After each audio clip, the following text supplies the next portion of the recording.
साथियों, हमारे देश की प्रगति का सबसे बड़ा आधार हमारा किसान भी रहा है। चौरी चौरा के संग्राम में तो किसानों की बहुत बड़ी भूमिका थी। किसान आगे बढ़ेंगे, आत्मनिर्भर बने, इसके लिए पिछले 6 सालों में किसानों के लिए लगातार प्रयास किए गए हैं।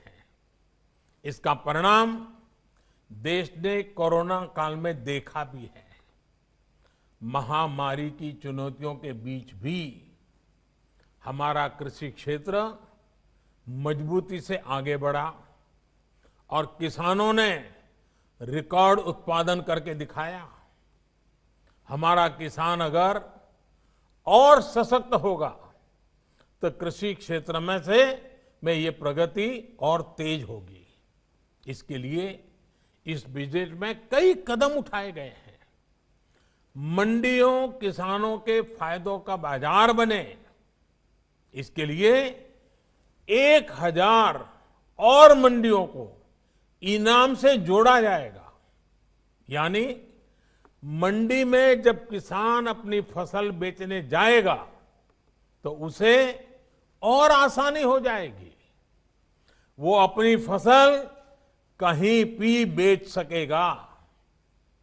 इसके साथ ही ग्रामीण क्षेत्र के लिए इंफ्रास्ट्रक्चर फंड को बढ़ाकर 40,000 करोड़ रुपए कर दिया गया है।